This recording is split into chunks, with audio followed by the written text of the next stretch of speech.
Hey everybody, Mr. Dustin here. Welcome to Bible class. I hope that you're doing well, and I hope that this is going to be interesting to you. Today, we're going to keep talking about Joseph. We've been talking about Joseph and kind of what all happened to him and how he and all of the people of Israel ultimately got down to Egypt. Well, today we're going to look at some of the things that happened to Joseph while he was in Egypt. But first, let's talk about the major divisions of the Bible. What are they? Let's talk about it.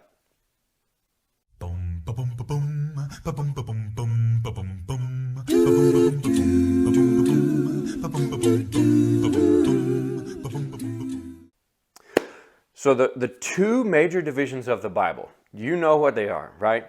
The Old Testament and the New Testament, right? Those are the main divisions of the Bible.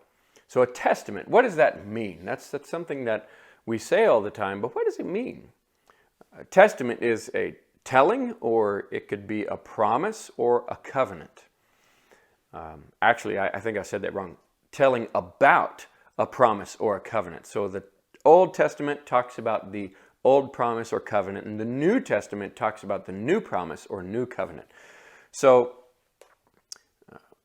basically, it's a promise or covenant, an agreement between God and His children, His people.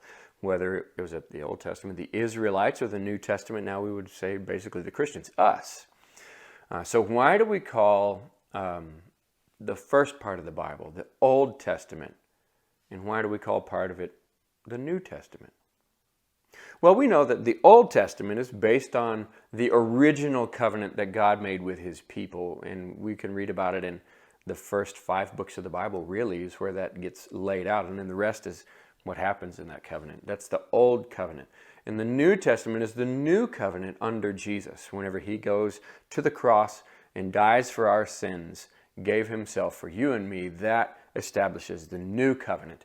So the Old Testament is about the old promise and covenant. The New Testament is about the new promise and covenant. Now, how many books are in the Bible? 66, right? How many of them are in the New Testament? Do you know? It's 27. What about the Old Testament? It's 39. Now, we know that the very first book of the Bible is called Genesis, right? And what does Genesis mean? It means the beginning. It's the book of beginnings. And so we've been studying about Joseph, and Joseph is in Genesis. Now, this is maybe what you would call a piece of trivia. In my Bible that I normally read from, we know the books in order.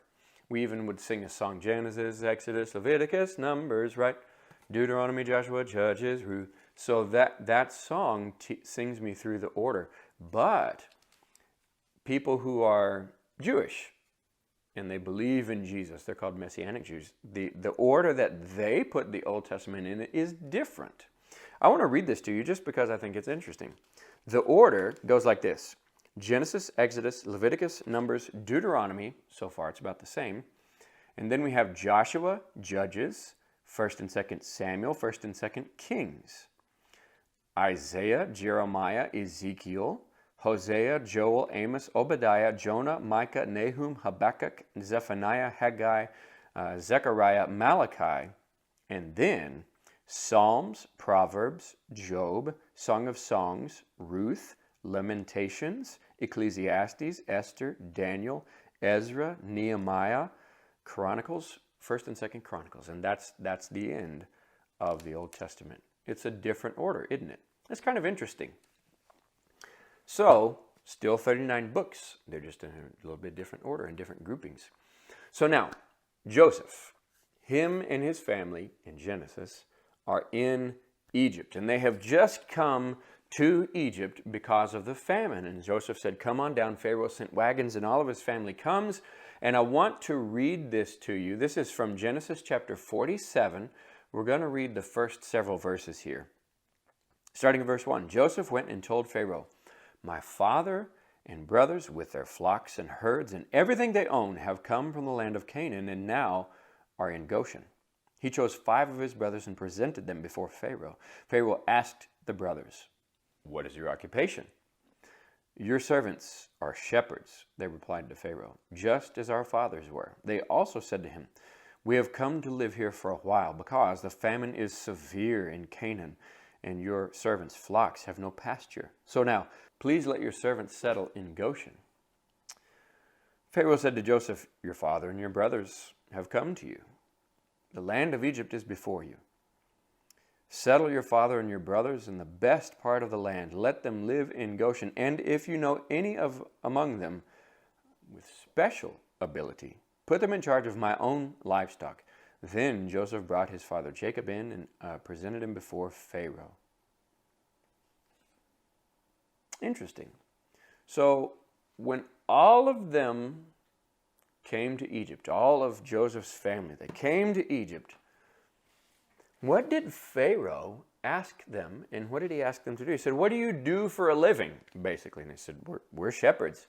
So Pharaoh said to Joseph, "If any of them are especially good, got special ability, put them in charge of my flocks as well. They're to take care of the king's flocks." Now, whenever I think about that, I think that says a little bit about Joseph, actually, and what Pharaoh thinks of Joseph. Because why would you ask Joseph about his brothers and if they're good if you didn't believe anything he said? You wouldn't. But if you put a lot of confidence in Joseph because you knew Joseph, then you would ask him, "Tell me about your brothers. Are they good?" And if Joseph said yes, then you would say, "Okay, I'll take your word for it because I trust you." And then he put them in charge of all of his flocks. What can we learn from this as Christian people, people who believe in the Bible, people who believe in God and try to follow him? Well, we live out in the world around us. People that we talk to and we run into, they see us and they will get to know us. People like our friends that we maybe go to school with, our teachers, other people at church. They'll get to know us and they'll see us and they'll know if we're trustworthy, if we're honest, because we represent God. So I've heard it said this way. There are 66 books in the Bible. We talked about that. And in a sense, you and me are the 67th book of the Bible. In other words, we are representing God to the people in the world around us. And they may never, ever pick up a Bible to read it, but they are watching you and me. And if they know that you and me are followers of God, they'll be watching us to know, is the Bible worth reading? So it's important that just like Joseph, that we live good lives before other people so that they can see God living in us. And then they may say, you know, there's something to this.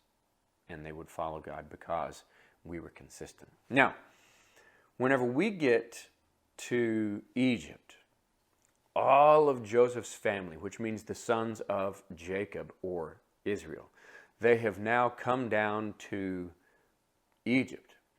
Now you remember, we've been through these before. Let's go through. These are the tribes. Well, these are really the sons of Israel. So we have Reuben, see, a son. Then we have Simeon, one who hears, or who hears, however you want to do it. Then we have Levi, attached or connect. Then we have Judah, and we have, praise God, right? Dan, which means vindication. Then we have Naphtali, which means fight. Then we have Gad, he's lucky. Then we have Asher, happy. Then we have Issachar, who is a reward. That's what his name means, Issachar. Then we have Zebulun, which means honor. And we have Joseph, which means add. And then we have Benjamin, son of my right hand, right? So those are the 12 sons of Israel. But there's also the 12 tribes of Israel. And that changes just a little bit. The 12 tribes, whenever we say those, we don't usually say Levi, and we don't say Joseph. We say instead of Joseph, Manasseh and Ephraim, because those are his two sons. So he didn't exactly have one tribe, he sort of had two. And then Levi, he became the priest tribe, so he didn't get a land inheritance. So look at this. This is why we have the two tribes, because Joseph had Manasseh and Ephraim while he lived in Egypt, and Jacob, whenever he finally came down, he got to bless them. This is Genesis 48, starting in verse 13 through 20. And Joseph took both of them, Ephraim and Manasseh, to Jacob. Ephraim on his right toward Israel's left hand, and Manasseh on his left toward Israel's right hand, and brought them close to him. But Israel reached out his right hand and put it on Ephraim's head, and his left hand on Manasseh's right head. He switched hands. The right hand usually goes on the oldest, which would be Manasseh, and the left hand on the youngest, which would be Ephraim. But he switched. Then he blessed them, and he blessed Joseph, and he said, "May the God before whom my fathers Abraham and Isaac walked faithfully, the God who has been my shepherd all my life to this day, the angel who has delivered me from all harm, may he bless these boys. May they be called by my name and the names of my fathers Abraham and Isaac, and may they increase greatly on the earth." So he says, these boys, may they get to be numerous, and may they be called by his name, tribes of Israel. So that's kind of where that comes from. And now, he made that blessing. And whenever we get to Joshua 17, verse 17, it says, "Then Joshua said to the house of Joseph, to Ephraim and Manasseh, you are numerous. You are a numerous people and have great power."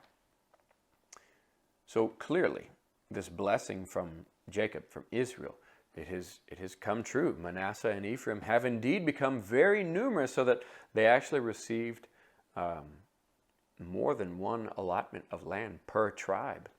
So Jacob had 12 sons, but we also include the two sons of Joseph whenever it comes to the 12 tribes, even though technically it adds up to 13. But again, why? It's because we usually don't list Levi in that list, and then that takes away one of those. So then Joseph splits to 2, comes back out to 12. Kind of weird, isn't it? Maybe a little bit confusing. But that's how it works.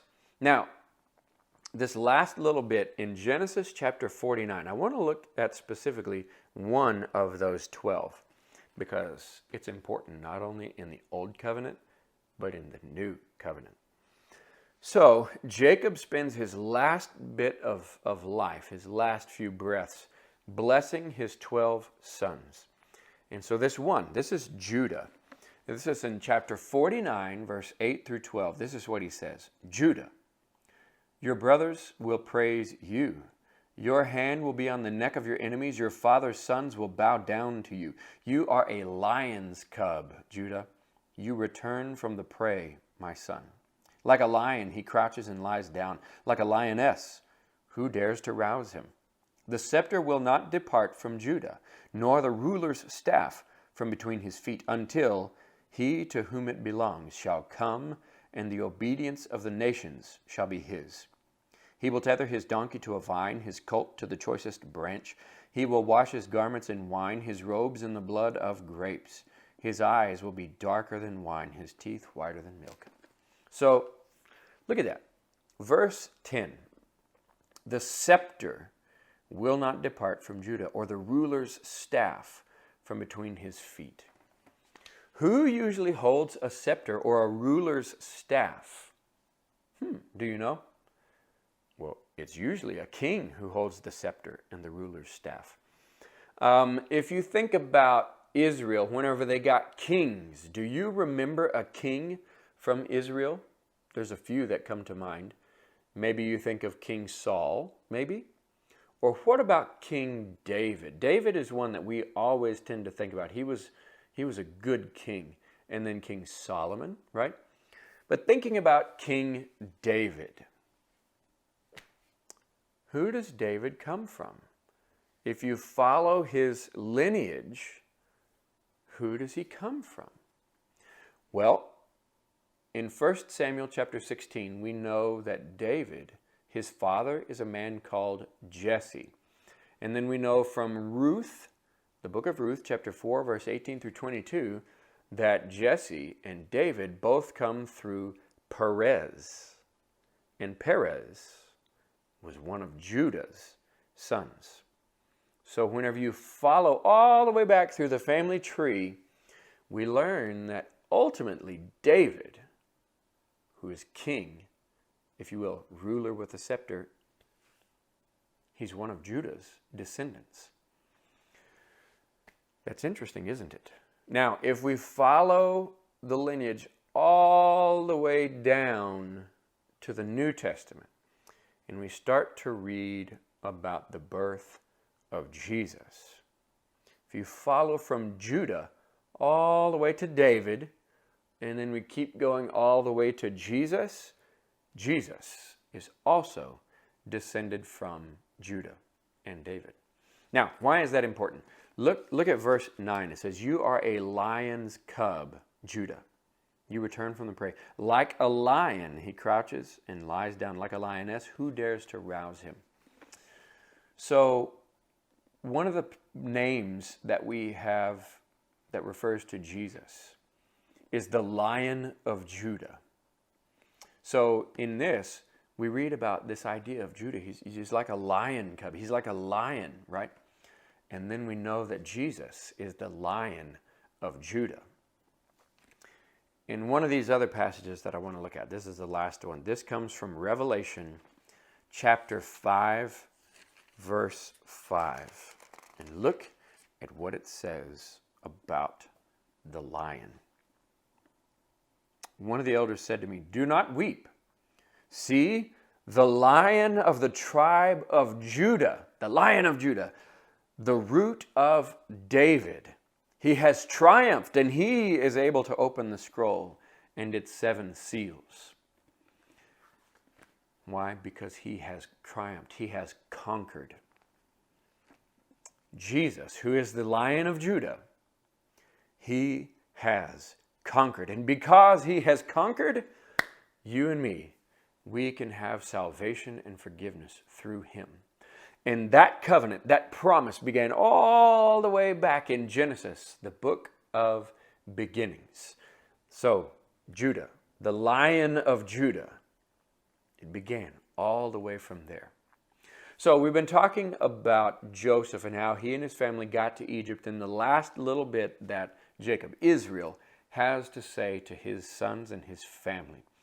So I hope this has been a good study for you and you found it to be interesting. On Sunday, you'll get to go and you'll be in the music room. You'll get to hear a little bit more about our memory verses for this 6-week study. So thank you for coming to Bible class, and remember, the Lion of Judah has conquered, and because of that, we have salvation. I hope to see you next time. Have a good week.